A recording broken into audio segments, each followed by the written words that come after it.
Um bom dia, uma boa tarde ou uma boa noite. Vamos para mais uma aula, nossa segunda aula do nosso curso de discipulado online. E nós vamos tratar a respeito do perdão, deixando claro que nós vamos seguir a mesma temática da aula 1, que é no sentido de expor duas questões basais, depois um texto base também, e depois nós vamos trazer algumas questões com respostas com embasamento extraído das escrituras do cristianismo, da Bíblia cristã. Depois um comentário final e uma sequência com alguns exercícios que são sugeridos para que você, além de transcrever os versículos que forem sendo adotados, colocar a sua opinião e também executar esse exercício final. Então vamos lá. O tema da nossa segunda aula, da aula 2 de discipulado, é o perdão.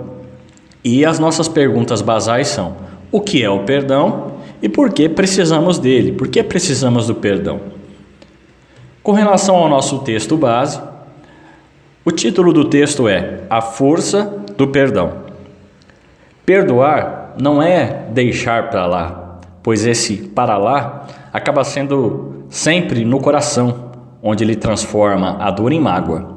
Perdoar é retirar o peso do dano, por uma compreensão de o quanto o homem é falho.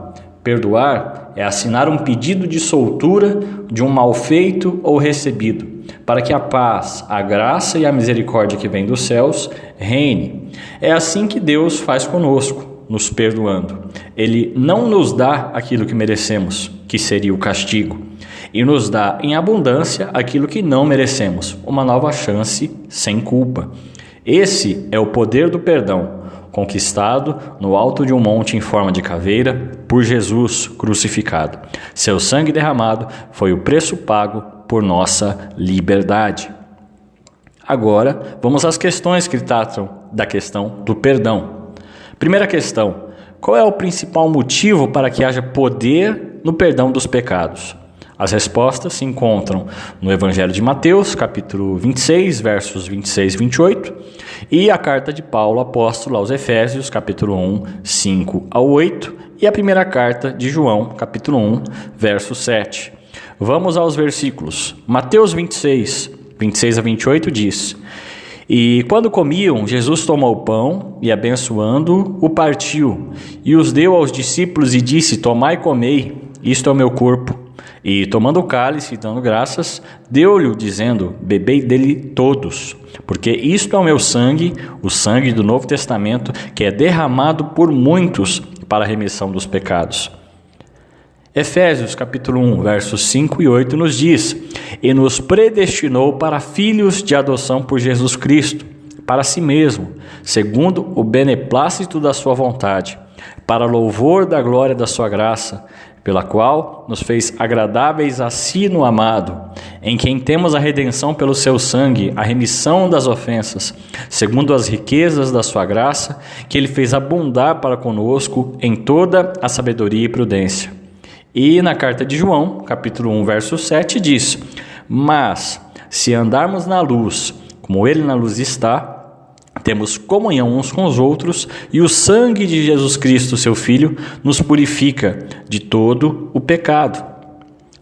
Segunda questão: quando os nossos pecados são perdoados, podemos, portanto, dizer que automaticamente cessamos de pecar e que nunca mais pecaremos? A resposta se encontra na primeira carta de João, capítulo 1, versos 8 e 10, que diz o seguinte: Se dissermos que não temos pecado, enganamo-nos a nós mesmos, e não há verdade em nós. Se dissermos que não pecamos, fazemo-lo mentiroso, e a sua palavra não está em nós. Outra questão: e para quem devemos confessar os nossos pecados? Salmos 32, versículo 5, nos diz: Confessei-te o meu pecado, e a minha maldade não encobri. Dizia eu: confessarei ao Senhor as minhas transgressões, e tu perdoaste a maldade no meu pecado. Outra questão: o que devemos fazer para que Deus nos perdoe? E além de perdoar, o que mais Deus faz por nós? A resposta se encontra em 1 João 1, 9, que nos diz o seguinte: se confessarmos os nossos pecados, Ele é fiel e justo para nos perdoar os pecados e nos purificar de toda a injustiça. Outra questão: quais as consequências quando não confessamos os nossos pecados a Deus?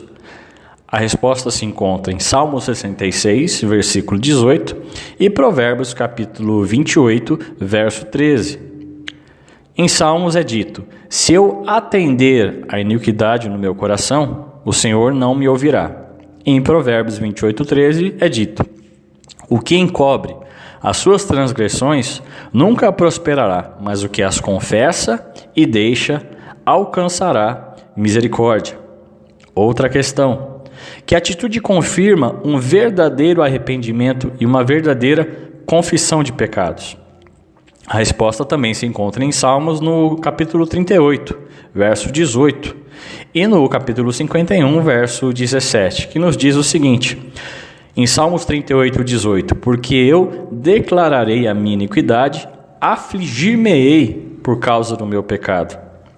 Em Salmo 51, 17 é dito: os sacrifícios para Deus são o espírito quebrantado, porque a um coração quebrantado e contrito não desprezarás, ó Deus.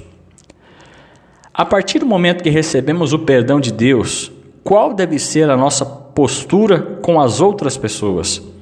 A resposta a essa pergunta está na carta de Paulo aos Efésios, capítulo 4, versículo 32, que diz: antes, sede uns para com os outros benignos, misericordiosos, perdoando-vos uns aos outros, como também Deus vos perdoou em Cristo.